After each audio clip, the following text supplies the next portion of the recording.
ఒకానొకప్పుడు ఒక చోట చాలా లేజీగా ఉండే ఒక పాము ఉండేది. చిన్న చిన్ని ప్రాణుల్ని మోసం చేసి తినడమే దానికి పనైపోయింది.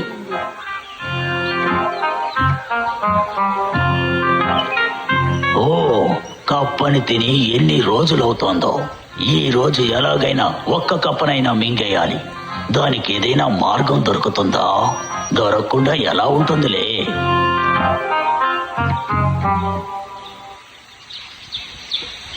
ఆ పక్కన ఒక చెరువులో బోలెడన్ని కప్పలు నివసిస్తూ ఉండేవి.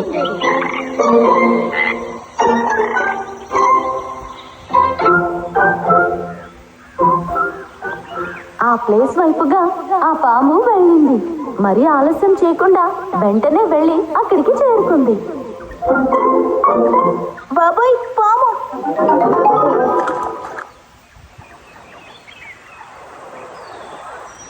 ఏ మిత్రులారా, నన్ను చూడగానే ఎక్కడికి పారిపోతున్నారు? నన్ను చూసి భయపడొద్దు. నేనేమీ మిమ్మల్ని భయపెట్టడం కోసం ఇక్కడికి రాలేదు.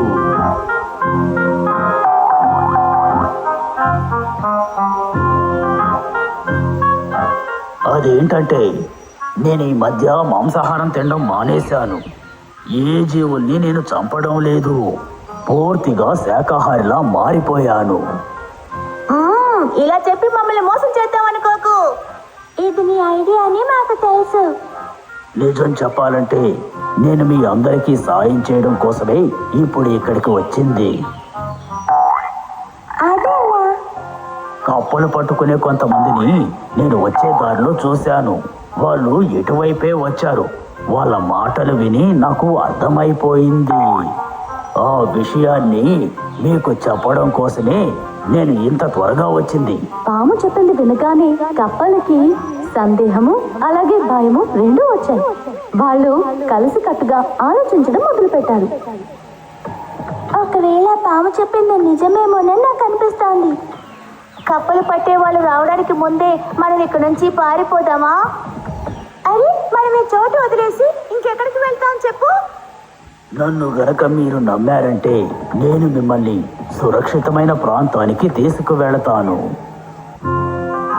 పాము మాటలు విని కప్పలు కూడా తన వెంటే వెళ్ళసాగాయి.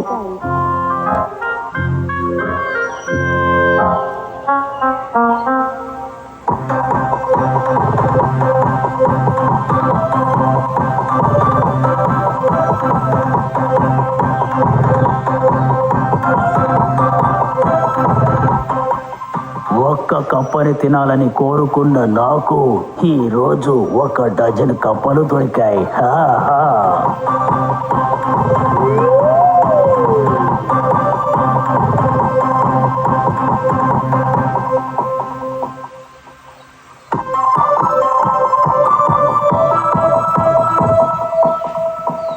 వీటిని సురక్షితమైన ప్రాంతానికి తీసుకెళ్తానని చెప్పాను కదా.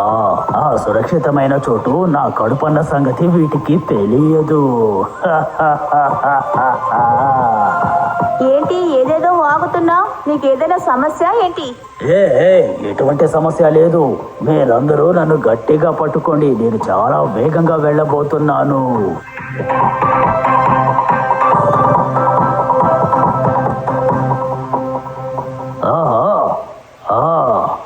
ఈ గుహలోకి వెళ్తే చాలా బాగుంటుంది. దారిలో కనిపించిన ఒక గుహలోకి ఆ పాము వెళ్ళడానికి ప్రయత్నించింది. కానీ మీరెందుకు గుహలోకి వెళ్తున్నారు? ఎంత దూరం వచ్చాం కదా, కాసేపు విశ్రాంతి తీసుకుని వెళ్దాం. అయ్యో అన్నా, దాని లోపలికి వెళ్ళకండి. ఊరికే భయపడకండి. మీరు కాసేపు విశ్రాంతి తీసుకోవచ్చు, నేను విశ్రాంతి తీసుకోవచ్చు.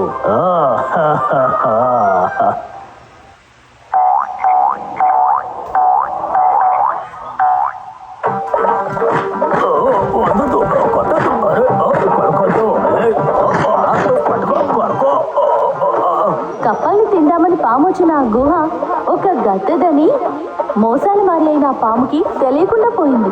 మిగతా వారిని అధపాతాళానికి తోసేయాలనుకున్న వారు వాళ్ళు కూడా ఆ గొత్తులోనే పడతారు.